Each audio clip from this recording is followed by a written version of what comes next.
What is going on? We are back at it again with another episode of Team Chat with Brett Owens and your boy James Gillespie. TruCapacity team. This is two of the three of the hooligans here, and we're going to go into a topic that is something that we get a lot. We get a lot on triages. We get a lot in the DMs. We get a lot on people saying that this worked for them before and they don't understand why it can't just work again. And that is crash diets.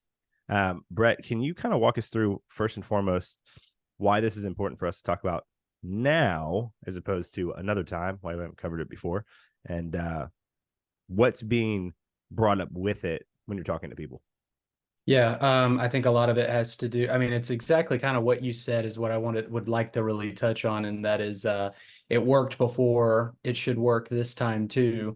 If it worked and it didn't continue to work and it wasn't a lifestyle change, it wasn't something that you are willing to do for the rest of your life.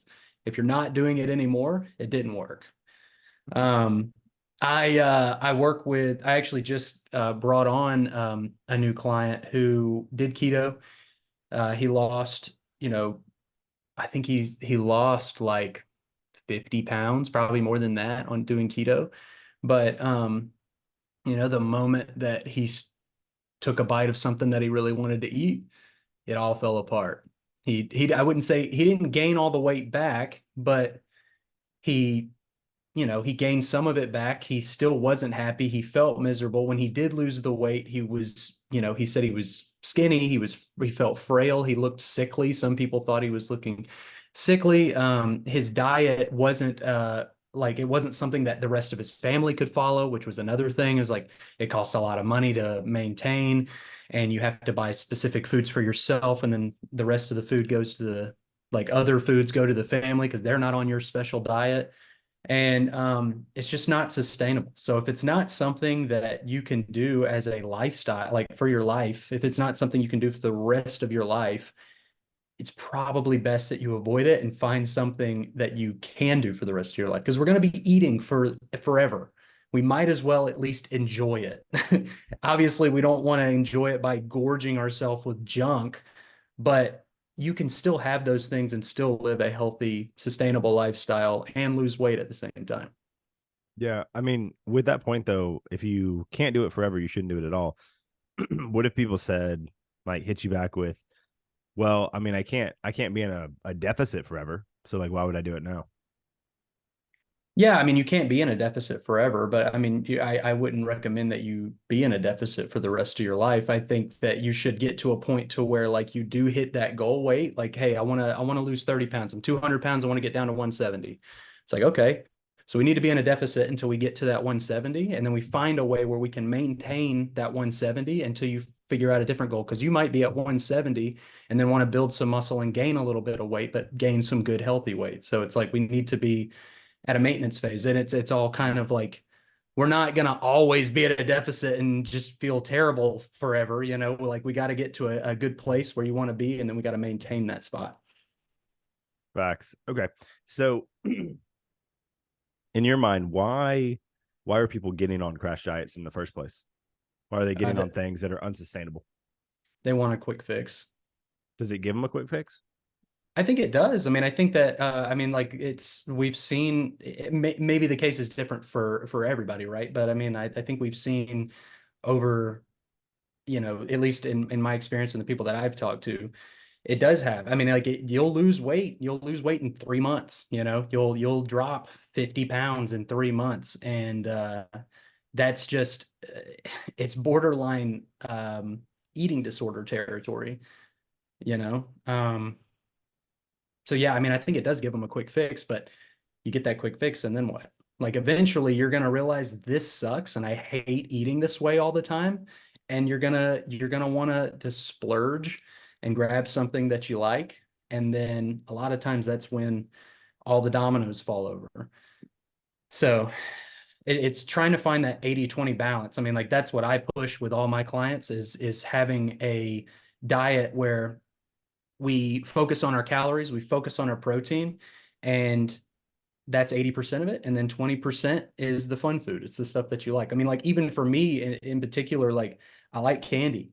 And I have a set amount of calories, and like I don't expect everybody to track macros. I know it's tedious, I know it's a lot. But if you do track macros, that's what I do. I have a set amount of calories that I want to hit every day, and I have a set amount of protein. And if I hit my protein and I still have calories left over, typically because I eat a lot of protein, I typically have about probably 300-ish calories to kind of play around with by the end of the day.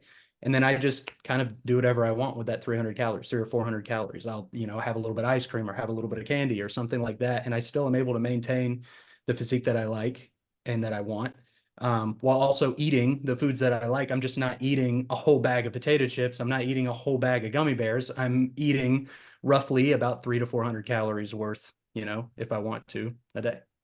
Yeah, no facts. And I think something to be aware of is that, and I know that we want to probably dive a little bit deeper into this on a different episode, but weight loss is not health. Mm, Like yeah, losing weight on the scale does not signify that you're healthier. There's a lot more than just fat tissue when you weigh yourself. Like a DEXA, a InBody, some other way to see what your body fat mass is, right? Is going to be a good indication of how much weight, right? How much fat mass that you can actually lose and still be healthy. There is a point, and this is where people get into you crash diet and you lose everything. You lose bone density, right? You lose muscle mass, right? Because you're not eating enough, and then you also lose fat. Shocker, shocker. This is the same thing that happens with Ozempic for people that are not diabetic, right? Same thing. You lose. Most people are not combining Ozempic with resistance training and combining Ozempic with ample protein. Most people are just not eating and then just moving more. So, the people that are doing these things to get a quick fix, to look a certain way on the beach with your high school friends that you haven't seen in 30 years, right? When you go to Jamaica tomorrow. Okay, I hear you, but also I think you got to understand that if you want that short term fix, you're going to sacrifice long term sustainability. You're going to also mhm. sacrifice feeling great, and you're going to trade it out for feeling like shit, Yeah. because no one is dropping weight 10, 20, 30, 40, 50 pounds over a couple weeks and continually doing that. No one is doing that and feeling great. Right. Not a single person. Not even Goggins when he lost 100 pounds in 6 months, and he was just working his ass off. Yeah. It's still not feeling good about it, right? Yeah. Not feeling good during it. And, he's an extreme example that I don't think most people could even latch onto because nobody works that hard. Hmm. So it's kind of a moot point there. But I think that, we look at keto, we look at, hey, this Arden's Garden juicing, we look at, what if I just detoxed, or what if I just did a water fast, or what if I just did this and that? And like, the question is not like, can you do it? Sure, you can. Both of us will sit here and tell you can. It doesn't mean that I think you should. Yeah. And I mean, or it's just like, I'm just not going to eat. I've had to talk to some clients where I'm like, it's almost like pulling teeth to remind them because like, I think a lot of people, there's like kind of that old school thought of like, oh, well, if I just eat less and move more, like you said, I'll lose weight.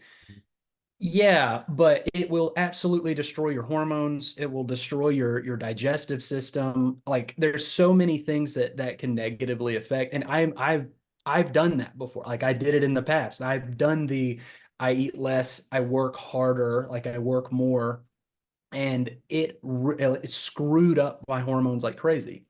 Um, not only is it not sustainable, it's just horrible for your body overall to do that, because you'll notice like when your body's not getting the proper nutrients when you're doing that, you're going to be working out and your workouts are only going to be more and more difficult. You're going to feel like you have the flu all the time, like you're just going to feel tired and hurting and everything's going to just suck all the time. There is a world where you can get the minimal amount of exercise and maximum amount of muscle gain and fat loss. Kind of like how we do it here is just like proper nutrition, staying on top of eating a good amount of calories that are all nutritionally dense, and just working out 3 times a week, 45 minutes to an hour, and you're good. I think a lot of people think that it's just like it's all or nothing. I got to work out 7 days a week. I got to stop eating and I'll get the body that I want. And it just doesn't work that way.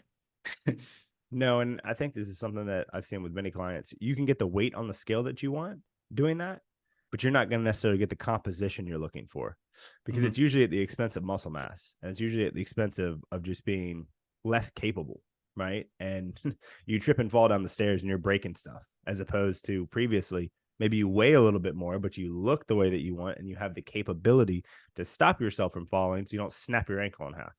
Right. If Yeah. if it's just smaller, take up less space and take up less space in the in the world, right? Be in smaller clothes, you're gonna sacrifice a lot. And Mhm. so if that's the goal, we're probably not the place for you, right? You can go talk to Jenny Michaels, or anyone else there, or Jillian Michaels, excuse me, or Jenny Craig, either There one. you go. You can go. I Mix them just together. combined them two because I think that Yeah. they're crazy. Yeah. But you can do you could do either. And look, they've helped a lot of people, right? A lot of people want to get fit that way. Sick, go for it. I'm not down for it. Jillian Michaels and Jenny Craig both. They're interesting. They're Yeah. interesting. So if you want to go that way, man, you just go after it. But if you don't want to go that way and you want to do something that's sustainable that you can do not only at 22, but you can do at 52, you can do at 72, you can do at 62, you can do, 90 if you make it that long, then I would Mhm. find something that's sustainable, right?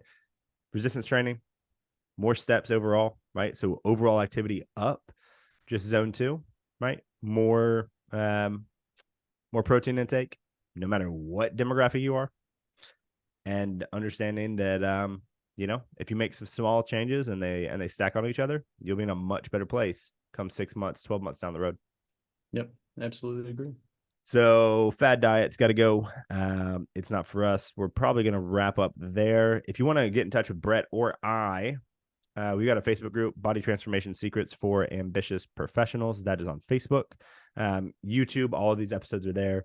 Facebook, you will see hyperlinks there, and you can reach out to Coach Brett Owens or James Gillespie on literally every platform, right? Mhm. Reach out there, and we'd be happy to help if we can do anything. We have tons of free shit to give away too, so you don't have to pay us $1 to get some game. Just reach out, and we'll go from there.